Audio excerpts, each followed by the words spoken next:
Anime fans அனைவருக்கும் வணக்கம். So இன்றைக்கி நம்ம சோல் லேண்ட் எபிசோட் 80 தான் பார்க்க போகிறோம். போன எபிசோட் எங்கே முடிஞ்சிருக்கோம் அப்படின்னு பார்த்தீங்கன்னா, அந்த ஒரு ஃபீனிக்ஸை யூஸ் பண்ணி அந்த ஒரு பொண்ணை அட்டாக் பண்ணியிருப்பான் இல்லையா, அங்கே தான் முடிஞ்சிருக்கோம். இப்போது தங்சான் என்ன பண்ணுறான், அவனோட அந்த சோல் போன் இருக்குது பாருங்க, அதை யூஸ் பண்ணி எதிர்த்து சண்டை போடுறான். ஸோ என்னதான் அந்த ஒரு ஃபீனிக்ஸ் வந்து பவர்ஃபுல்லாக இருந்தால் கூட இவனோட சோல் போனை யூஸ் பண்ணி அட்டாக் பண்ணும்பொழுது அந்த ஒரு ஃபீனிக்ஸோட பவர் வந்து பார்த்தீங்கன்னா டோட்டலாக டிஸ்மேண்டில் ஆகிடுது. அந்த ஒரு ஸ்டேஜே வந்து பயங்கரமாக ஃப்ரீஸ் ஆகிடுது. அங்கே ஒரு அனௌன்சர் இருப்பா, அவள் பார்த்தீங்கன்னா சுற்றி பார்க்குறா, என்ன நடக்குதுன்னு தெரியலையே அப்படின்னு சொல்லிட்டு பார்க்கும்பொழுது, என்னடா இது ஸ்டேஜே ஃப்ரீஸ் ஆகிடுச்சு அப்படிங்கிறா. அந்த ஸ்டேஜ் வந்து பார்த்தீங்கன்னா உடஞ்சி அப்படியே உள்ளுக்குள்ளேயே போயிடுது. எல்லாருமே பேனு திருத்துருன்னு பார்க்குறாங்க. இந்த ஃபங்க்ஷாவத்தியன் இருக்கால, அவன் என்ன யோசிக்கிறான், என்னடா இவன் தங்சான் இந்த ஸ்கூலை இந்த அளவுக்கு புஷ் பண்ணிட்டானேன்னு சொல்லிட்டு யோசிச்சுக்கிட்டு இருக்கான். அந்த டைமில் ஒருத்தன் கேட்குறான், அந்த ரெண்டு பொண்ணுங்களை பார்த்தா டிஃபீட் ஆன மாதிரி தெரியல, ஆனால் ரொம்ப வந்து வீக் ஆன மாதிரி இருக்காங்களே, என்ன ஆச்சுன்னு கேட்குறான். அதுக்கு ஃபங்க்ஷாவத்தியன் என்ன சொல்கிறான்னா, ஆமாண்டா இவ்வளோ பெரிய அட்டாக்கு அது எவ்வளோ பவர் எடுக்கும் தெரியுமா அவனுக்கு, அதனால தான் வீக் ஆகிருக்காங்க அப்படிங்கிறான். சரி இவ்வளோ பெரிய அட்டாக் ஓகே, ஆனால் தங்சான் இன்னும் டிஃபீட் ஆகலையே அப்படின்னு கேட்கும்போது, ஆமாண்டா அதை பார்த்தா தான் எனக்கு பயமாக இருக்குன்றான். இப்போ அந்த பொண்ணுங்க கேட்குறாங்க, இது எப்படி சாத்தியம்னு சொல்லிட்டு கேட்குறாங்க. அதான் தங்சான் சொல்கிறான், எனக்கு வந்து ஐஸ் இம்யூனிட்டி இருக்குது அப்படின்னு சொல்கிறான். அப்போ நான் இதுக்கு முன்னாடி உன்னை பிடிச்சனே, அப்போ மட்டும் எப்படி சாத்தியமாச்சு அப்படின்னு கேட்கும்பொழுது, இல்லை எனக்கு வந்து இம்யூனிட்டி அப்படிங்கிறது எனர்ஜி ஃபார்மில் தான் இருக்குது, இதுக்கு முன்னாடி அந்த ஃபிசிக்கல் அட்டாக் எல்லாமே வந்து என் மேலே ஒர்க் ஆகும் அப்படிங்கிறான். சரி ஓகே நாங்கள் தோத்துட்டோம் அப்படின்னு ஒத்துக்கிறாங்க. ஆனால் இவன் என்ன சொல்கிறான்னா, இல்லை ஆக்சுவலாக நான் தான் வந்து தோற்று போயிட்டேன் அப்படிங்கிறான். எல்லாருக்குமே வந்து பார்த்தீங்கன்னா பயங்கர அதிர்ச்சி, என்னடா இவன் இப்படி பேசுகிறானேன்னு சொல்லிட்டு பார்க்குறாங்க. இவன் என்ன சொல்கிறான்னா, என்னால் தான் வந்து இவ்வளோ பிரச்சனை, நான் வந்து ஒழுங்காக பிளான் பண்ணியிருக்கணும், நான் தான் வந்து தப்பு பண்ணிட்டேன், அது மட்டும் இல்லாமல் இந்த சோல் போன் அப்படிங்கிறது நான் ஃபைனல்ஸ்க்காக வச்சுருந்த ஒன்று, ஸோ நான் தான் வந்து தோற்று போயிட்டேன் அப்படிங்கிறான். இப்போ அந்த அனௌன்சர் வந்து கேட்குறா, என்னப்பா பேசி முடிவு பண்ணிட்டீங்களா அப்படின்னு கேட்கும்போது, நாங்கள் தோற்று போயிட்டோம்னு சொல்லிட்டு ரெண்டு பேருமே சைமல்டேனியஸாக சொல்கிறாங்க.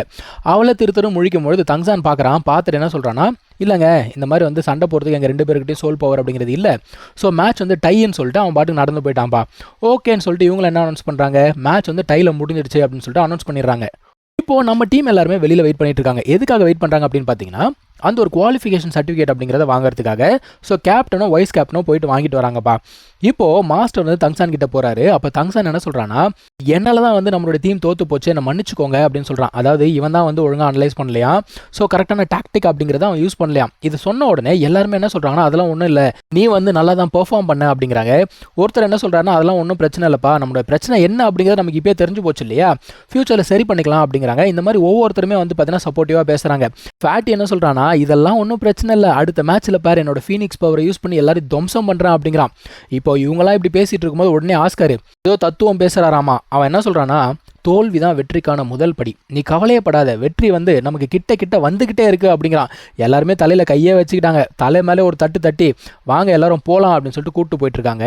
இப்போது தங்சான் என்ன சொல்கிறான்னா, உள்ளுக்குள்ளே அவங்க சர்டிஃபிகேட் வாங்க போனாங்க இல்லையா, அந்த இடத்துல ஒரு கலவரமே ஆயிடுச்சான். அதாவது அந்த மார்ஷல் சோலாலுக்கும் இந்த கிங்டமுக்கும் பிரச்சனை அப்படிங்கிறது நடக்குது அப்படிங்கிறான். என்னடா அப்படின்னு கேட்டால், ஆக்சுவலாக கிங் வந்து அனௌன்ஸ் பண்ணியிருப்பார், இந்த மாதிரி 5 டீம் வந்து பார்த்தீங்கன்னா குவாலிஃபை ஆயிருக்காங்க இல்லையா, இதில் யார் வந்து நல்லா பர்ஃபார்ம் பண்ணுறாங்களோ, டாப் பர்ஃபார்மராக வராங்களோ அவங்களுக்கு வந்து பார்த்தீங்கன்னா இந்த ராஜ பதவி அப்படிங்கிறது கொடுப்பாங்க இல்லையா, ஒரு சில டைட்டில்லாம் இருக்கும்ல, அந்த டைட்டில் எல்லாமே சொல்லிக்கிட்டே இருக்காரு. இதெல்லாம் சொல்லி முடித்த உடனே அங்கே இருக்க சலாஸ் தலையிலே கையை வச்சுட்டான். அவன் என்ன சொல்கிறான்னா, ஏங்க இதெல்லாம் ரொம்ப அதிகமாக இருக்கேங்க, இதெல்லாம் டூ மச்சு, அதுவும் இவ்வளோ பெரிய டைட்டில் போய் யாருன்னா காமன் பீப்புளுக்கு கொடுப்பாங்களா அப்படிங்கிற மாதிரி கேட்குறான். அந்த டைமில் ராஜா என்ன சொல்கிறாருன்னா, இது வந்து எங்கள் கிங்டம் சார்ந்த பிரச்சனை சரியா, இதுக்குள்ளே நீ வராத அப்படிங்கிறாரு. அது மட்டும் இல்லாமல் ராஜா என்ன சொல்கிறாருன்னா, இங்கே இருக்கவங்க யாராவது ஃபைனல்ஸில் ஜெயிச்சாங்க அப்படின்னா அவங்களுக்கு இன்னும் ஒரு பெரிய ப்ரைஸ் அப்படிங்கிறத அனௌன்ஸ் பண்ணுறாரு. அதுக்கப்புறமா என்ன சொல்கிறாரு, டாப் 3 பெர்ஃபார்மரை செலக்ட் பண்ணி அவங்க அடுத்த லெவலுக்கு போகும்போது அவங்களுக்கு என்ன பீஸ்ட் வேணுமோ அந்த பீஸ்ட்டை நாங்கள் ஹண்ட் பண்ணி தரோம் அப்படிங்கிறாரு.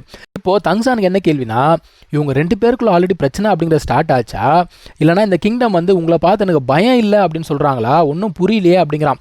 மாஸ்டர் என்ன சொல்கிறான்னா, மிகப்பெரிய பிரச்சனை அப்படிங்கிறது வரப்போகுது அப்படிங்கிறாரு. சரிப்பா பிரச்சனைலாம் முடிஞ்சிடுச்சு, கிளம்பி போகலாம் அப்படின்னு பார்த்தா அடுத்த பிரச்சனை ஜிங்குன்னு குதிச்சுனே வருது. இவ கத்துவாளா, தங்சான் நீ நில்லு, நீ வந்து உன்னோட மார்ஷல் சோலை யூஸ் பண்ணாமல் என் கூட சண்டை போடு அப்படிங்கிறா. அவன் அப்படியே பார்க்குறான், எனக்கு வேலை இருக்குது நான் கிளம்புறேன் அப்படின்னு சொல்லிட்டு போகிறான். இருந்தாலும் இவன் விடாமல் என்ன பண்ணுறான்னா போய் அடிக்கிறா. ஈஸியாக பிடிச்சி தூரமாக தள்ளி விட்டுறான்ப்பா. அந்த டைமில் அவளுடைய பிரதர் இருக்கான்ல, அவன் என்ன சொல்கிறான்னா, இங்கே பாரு உன்னால் அவன்கிட்ட சண்டை போட்டெல்லாம் ஜெயிக்க முடியாது அப்படின்னு ஓப்பனாகவே சொல்லிட்டான். அவனும் அப்படியே பார்க்குறா, அவன் கூடலாம் சண்டை போடணும் அப்படின்னா நீ வாழ்க்கை ஃபுல்லாக ப்ராக்டிஸ் பண்ண வேண்டியது இருக்கும் சரியா, அவனை டிஃபீட் பண்ணுறதுக்கு வேறு ஏதாவது வழியை தான் நம்ம கண்டுபிடிக்கணும் அப்படின்ட்டு போயிட்டான். யார் மனம் தளர்ந்தாலும் சரி, ஃபங்க்ஷாவத்தின் மனம் தளரல. அவன் என்ன சொல்கிறான்னா, தங்சானை என்கிட்ட விட்டுடு அப்படிங்கிறான். அவன் மதிச்சா மாதிரியே தெரியல.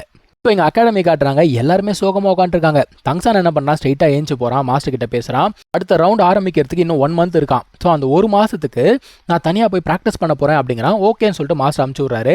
அவர் என்ன சொல்கிறாரு, மற்றவங்களுக்கு நான் ப்ராக்டிஸ் கொடுக்குறேன் அப்படிங்கிறாரு. ஸோ மாஸ்டர் என்ன சொல்கிறாருன்னா, இங்கே பாரு, இந்த ஒரு டிஃபீட் அப்படிங்கிறது டெம்பரரி தான், சரிங்களா? அடுத்த 1 மாதம் உங்கள் எல்லாருக்குமே ஸ்ட்ரென்த் ட்ரைனிங் அப்படிங்கிறது இருக்குது. யாராவது லேசியாக இருந்தீங்க அப்படின்னா உங்களுடைய ட்ரைனிங் டபுள் ஆக்கப்படும் அப்படிங்கிறாரு. இப்போ தங்சானுக்கு அந்த ஒரு இடத்துல உட்காந்து அவனுக்கு ஒரே ஒரு மன உளைச்சலாக இருக்குது. என்னடா இது, என்னால் என்னோட டீம்மேட்ஸ் தோற்று போயிட்டாங்களே, நான் வந்து ஒழுங்காக பிளான் பண்ணாமல் விட்டுட்டேனே அப்படின்னு சொல்லிட்டு யோசிச்சுட்டு இருக்கான். இப்போ தங்சானுக்குள்ளே இருக்கக்கூடிய கேள்விகள் என்ன அப்படின்னா, அந்த சோல் போன் மட்டும் இல்லை அப்படின்னா இவன் கண்டிப்பாக தோற்று போயிருப்பான். இப்போ சோல் போன் கிடையாது, அதுக்கப்புறம் அந்த ஹர்ப்ஸும் அவன் யூஸ் பண்ணலை, அவன்கிட்ட அந்த சோல் ரிங்கும் கிடையாது அப்படின்னா வேறு என்ன தான் இருக்குது என்கிட்ட அப்படின்னு சொல்லிட்டு யோசிக்கிறான். ஒருவேளை இந்த ப்ளூ சில்வர் பிளான்ட் அப்படிங்கிறத வந்து நான் இதுக்கு மேலே யூஸ் பண்ணுறதே வேஸ்ட்டா அப்படிங்கிற லெவலுக்கு யோசிக்க ஆரம்பிச்சிட்டான். ஒருவேளை நான் வந்து என்னுடைய அடுத்த மார்ஷல் சோலை வந்து ப்ராக்டிஸ் பண்ண ஆரம்பிக்கணுமோ அப்படிலாம் யோசிக்கிறான். சரி, என்கிட்ட இன்னும் வேறு என்ன இருக்குது அப்படின்னு யோசிக்கும்போது அவன்கிட்ட பாய்சன் எபிலிட்டி அப்படிங்கிறது இருக்குது. சரி, ஓகே, பாய்சன் எபிலிட்டியை யூஸ் பண்ணலாம் அப்படின்னு சொல்லிட்டு யோசிச்சுட்டு இருக்கான். இன்னொரு பக்கத்தில் நம்ம பாய்சன் மாஸ்டர் யார் கூட சண்டை போடுறேன்னு சொல்லிட்டு போனார் இல்லையா, இப்போ தான் அந்த சண்டை நடக்க போகுது. இவர் யார் கூட சண்டை போட போகிறார் அப்படின்னு பார்த்தீங்கன்னா, இந்த மார்ஷல் சோல் ஹாலை சேர்ந்த ஒருத்தன் கூட தான் சண்டை போட போகிறாரு. அவனுமே ஒரு கிராண்ட் சோல் மாஸ்டர் தான். அவனை பற்றி எல்லாமே நம்ம ஃபியூச்சரில் பார்ப்போம். இப்போது அவன் வந்து கேட்குறான், என்னப்பா 10 வருஷம் ஆச்சு, சண்டையில் தோத்துட்டேன்னு ஒத்துக்க வந்திருக்கியா அப்படின்னு சொல்லிட்டு கேட்குறான். அதுக்கு இந்த மனுஷன் என்ன சொல்கிறாருன்னா, கரெக்டு தான்டா, 10 வருஷத்துக்கு முன்னாடி கிட்டத்தட்ட என்ன நீங்கள் சாகடிச்சிட்டிங்க தான், ஒத்துக்கிறேன். ஆனால் அதுக்கான ரிவெஞ்ச் எடுக்க தான் நான் வந்திருக்கேன் அப்படிங்கிறாரு.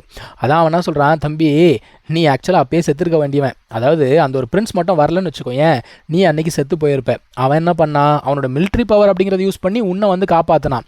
இன்றைக்கி கண்டிப்பாக நீ செத்துருவே அப்படின்னு சொல்லிட்டு 2 பேருமே சண்டை போட ஆரம்பிக்கிறாங்க. அவன் என்ன பண்ணுறான், அவனோட 5th சோல் ஸ்கில் அப்படிங்கிறத யூஸ் பண்ணுறான். அது ஒரு கத்தி. அது என்ன பண்ணுது, இவரை கண்டினியூஸாக தோர்த்திக்கிட்டே இருக்குது. இந்த மனுஷன் பார்க்குறாரு, என்னடா இந்த கத்தி தோர்த்திக்கிட்டே இருந்தால் அவன் பக்கத்தில் நான் எப்படி போகிறது அப்படின்னு சொல்லிட்டு யோசிக்கிறாரு.